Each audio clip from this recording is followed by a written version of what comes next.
என் பையனுக்கு போய் ஸ்கூலில் கூப்பிட்றப்ப அவன் என்னை பார்த்துன்னு அம்மா கிஃப்ட் கொடுத்துருக்காங்கம்மா அப்படின்னா என்னடா கிஃப்ட் அப்படின்னு பார்த்தா வந்து புக்ஸ் வந்து கொடுத்துருந்தாங்க. வீட்டுக்கு வந்துட்டு ஒரு நைட்டு ஒரு 9 o'clock மேலே தான் அவன் புக்ஸுக்கெலாம் ஓகே கவர் போட்டு வச்சிடலாம் அப்படின்னு சொல்லிட்டு எல்லா புக்ஸ்க்கும் எடுத்து அட்டை போட்டுட்டு இருக்கேன்.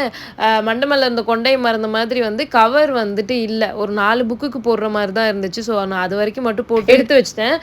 தென் என்னன்னா காலையில் சீக்கிரமாக எழுந்திரிச்சு எல்லா வேலையும் பார்க்குறது வந்து கஷ்டமாக இருக்கும்னு சொல்லிட்டு முன்னால் நான் நைட்டே வந்துட்டு என் பையனுக்கு தேவையான திங்ஸ் எல்லாமே நான் வந்து கரெக்டாக வந்து ரெடி பண்ணி எடுத்து வச்சிருவேன். எல்லாத்தையும் எடுத்து வச்சுட்டு கேக் டெக்கரேஷன் ஒர்க் மட்டும் வந்து கொஞ்சம் இருந்துச்சு நெக்ஸ்ட் டேக்குள்ளே கொடுக்க வேண்டியதெல்லாம். ஸோ அதெல்லாம் வந்து பண்ணிட்டு இருந்தேன். ஒரு 4 கேக்ஸ் கிட்ட இருந்துச்சு. எல்லா கேக்குமே நான் வந்து மதியம் என் பையன் ஸ்கூலுக்கு போயிருந்தாலும் அந்த டைம்லேயே வந்து ஃபினிஷ் பண்ணிட்டேன். டெக்கரேஷன் ஒர்க்ஸ் மட்டும் இருந்தது, அது மட்டும் தான் வந்து நைட் வந்து பண்ணிட்டு இருந்தேன். இந்த ஹார்டின் ஷேப் கேக் வந்து ஈவினிங் தான் டெலிவரி கிட்டிருந்தாங்க. ஸோ நம்ம வந்து மார்னிங் பார்த்துக்கலான்னு விட்டுட்டேன்.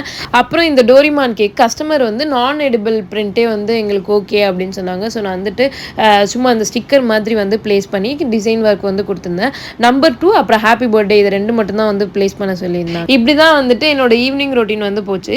இந்த மாதிரி வீடியோஸ் பார்க்க நம்ம சேனலை மறக்காமல் சப்ஸ்கிரைப் பண்ணிக்கோங்க. பாய்.